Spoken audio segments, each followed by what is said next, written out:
So a bill that would have put a cap on the number of marijuana grows and dispensaries in Denver may get a new life tomorrow. The Denver City Council deadlocked on the issue at last week's meeting, killing the bill, but the sponsor plans to refile it at tomorrow night's meeting in an attempt to get it passed before the current moratorium on new marijuana businesses expires at the end of the month. And Gina Carbone is with Smart Colorado. It's one of the groups supporting a new moratorium. So first of all, thank you for being here. Why do we need a moratorium? Sure. Well, actually, the moratorium idea has kind of expanded to what is now Councilwoman Kenesha's bill to put a cap on marijuana facilities.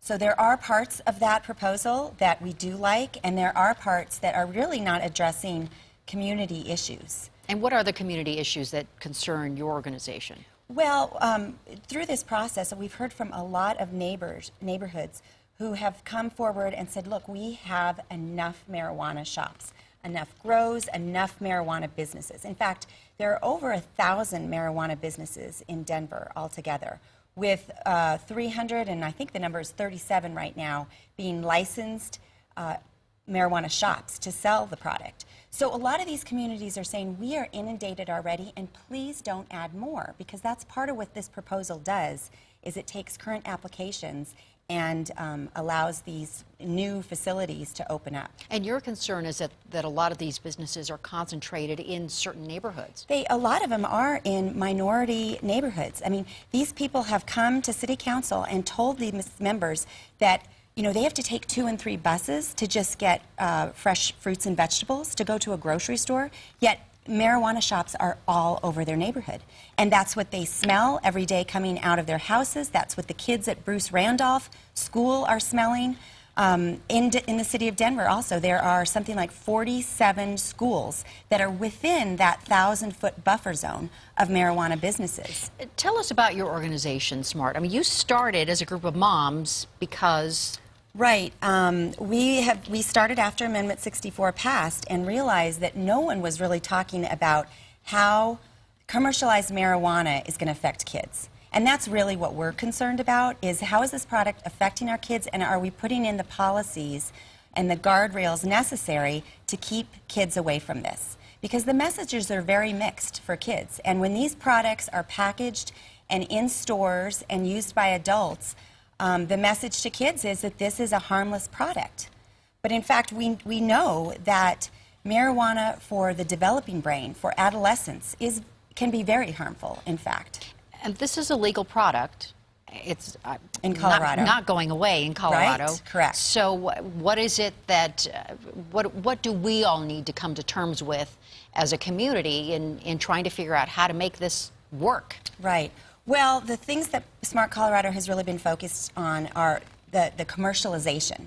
And again, the number of stores, the accessibility. We know from tobacco and alcohol that the more that's out there, the easier it is for kids to use. And Colorado right now has the highest youth marijuana use in the nation. We are number 1. And this is new information as of December of last year. If you look even closer at Denver, those kids are using marijuana at, in some cases, 3 times the amount as the rest of the state. So, for example, in the last Healthy Kids survey, 8th graders that were surveyed, 22.5% of them were using marijuana in the last month. And that's alarmingly high when you look at the rest of the state, and then certainly when you look at the rest of the nation. So what do you say to these businesses that want to open up shop? And I see it in a lot of other cities outside of Denver where they've had a moratorium on businesses, but now they are seeing revenue come into our state, and they're saying we want some of that pie. Right. Well, in terms of the state revenue that's coming